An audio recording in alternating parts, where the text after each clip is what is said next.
Welcome to the Buddhist Boot Camp podcast. Our intention is to awaken, enlighten, enrich, and inspire a simple and uncomplicated life.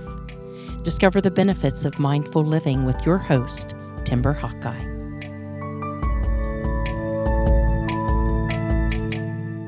It's been said that the meaning of life is to give life meaning, to search for, find, and be motivated by a sense of purpose or a mission. I'm not necessarily talking about grand philanthropic entrepreneurship like running an orphanage or saving lives. It can be whatever internal drive fuels you with a vision that gets you out of bed each morning.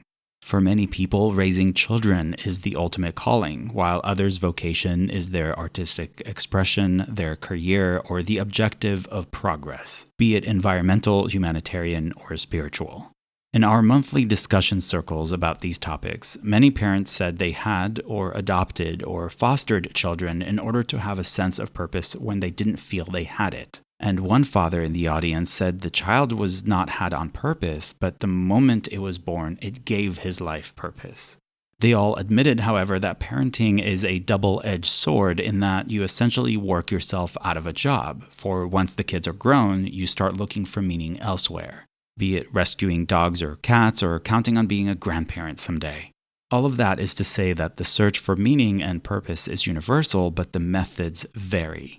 Regardless of the path we choose, many still tell me they feel empty inside despite having loads of money in the bank, a big house, or the latest iPhone. I think that's because those things take amazing photographs, they impress strangers, or they provide us with a false sense of security, but they don't give our life meaning. In other words, altruism, not consumerism, is the path to true fulfillment. And that's because altruism gives us purpose, while consumerism just gives us more stuff. But let's be honest and realistic, we are all consumers at the end of the day. We buy food, clothes, appliances, coffee, household goods, each and every one of us. So I'm not going to sit here and suggest that we start leading austere, ascetic lives as a path to fulfillment. I just think that by making mindful purchase decisions, we can make a meaningful impact, not just in the world outside of us, but also within. The invitation, therefore, is to make our consumerism altruistic. Which is kind of like feeding two birds with one scone. We still get what we need or want, and it simultaneously gives our life meaning if we are purposeful in what we get and where we get it from. An altruistic lifestyle is not just for billionaires like Bill and Melinda Gates. It's a way for all of us to avoid feeling empty inside. The key is to practice discernment at every turn. Whenever I'm tempted to buy something, and trust me, I'm tempted just like everybody else, I first ask myself why I want to buy it. If I think it will make me happy, then I just leave it in the store because I already know material things only momentarily boost my mood. They are not an investment in my overall well-being, especially if the true cost causes harm to someone down the line. Healthy food, however, or supporting organizations that are doing incredible work in the world can lead to true fulfillment in the long term. So when it is something useful that I am going to get, I ask myself where to buy it, and then I decide which retailer I want to support. Shantideva said that our suffering stems from wishing ourself to be happy, while all the happiness in the world arises from wishing others to be happy.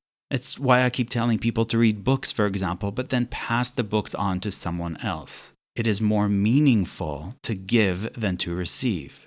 Did you catch what I just said? Generosity is meaningful, as in full of meaning. And generosity doesn't have to be monetary. We can be generous with our time, our skill, energy, or something as seemingly simple as a smile that can enrich the lives of others. The key common denominator is to give. If you want your life to have meaning and a sense of purpose, then shift your focus from accumulating to sharing. I only used consumerism as an example because regardless of how we identify politically, sexually, culturally, or religiously, it's something we all are no matter what.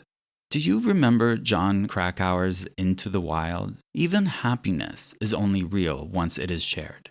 Your life's purpose isn't something you come up with one time and then run with it necessarily, like some grandiose mission, career, or an overwhelming calling. It can be something that we manifest on a moment-by-moment basis with every decision we make. From what we're about to eat and where we will get it from, where we shop, what organizations we support, to where we choose to invest our energy and time.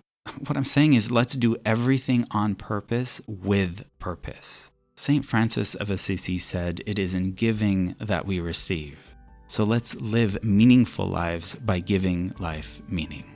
There's a list of recommended books on the BuddhistBootcamp.com website, and one of those books is called The Go-Giver. It invites us to use the same enthusiasm with which many of us are considered a go-getter, but flip the script to be a go-giver.